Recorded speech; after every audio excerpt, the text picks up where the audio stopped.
Did you know that for this movie, the famous scene of the blood pouring out into the hallway took 3 takes to accomplish? However, it took a total of 9 days to set up. In the end, it took approximately a year to get that shot right. So believe it or not, this was actually my very first time seeing The Shining. Now, of course, I've seen all the famous scenes from The Shining, but I never actually sat down and watched it before. And I think The Shining is Stanley Kubrick's best work, and I have 3 reasons why I think that is.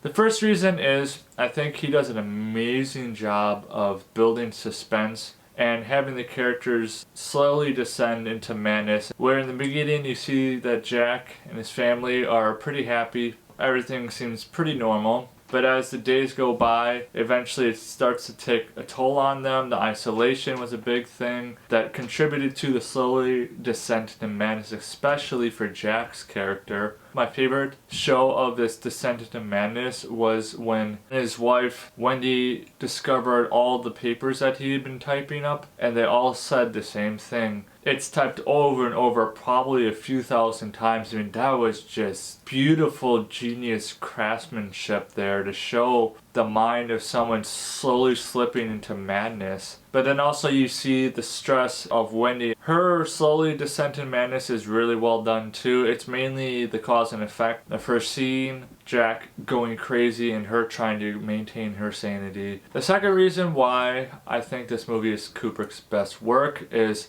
how Kubrick went about filming everything. And I've heard a lot of behind the scenes about how this movie was made, specifically with Shelley Duvall. She was exhausted. She talked about having mental health problems later on. There's one scene, probably the most iconic scene in the movie, where it was shot over 100 times, and the reason why Kubrick wanted to shoot it over 100 times was to get Shelley Duvall in the mindset and the headspace of she's mentally exhausted. She's basically on the point of insanity, and Kubrick pushes her to that brink. And as much as I appreciate great movies and great acting and just totally believable levels of insanity, I would say that Kubrick's approach to doing this was unethical. I would categorize it as torture, mental torture, and Shelley Duvall definitely had issues after that, and even Jack Nicholson said that he could see Kubrick's effect on Shelley was getting bad, and I don't think any movie is worth the mental health of an individual just to get one shot. I think Kubrick crossed a line there. And then the third reason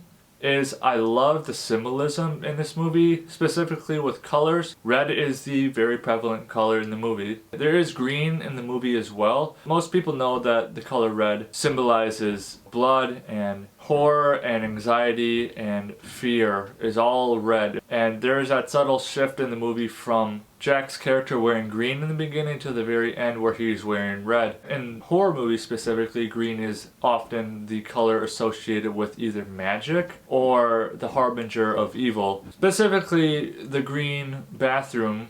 There was some magic involved there. There was some weird stuff going on there. The lady in the bathtub, don't really know who she was, but she was like the harbinger of evil. It was really, really well done. I love symbolism. I love when it's done well. Colors are very, very powerful, and they trigger a lot of things. And Kubrick's use of colors in this movie definitely triggered a lot of anxiety for me and a lot of tension, and that's why I applaud his use of color. So for The Shining, I'm going to give it an 8 out of 10 Mudflaps. And remember to leave me a thumbs up and drop in the comments below, what is your favorite Stanley Kubrick movie? See you next time.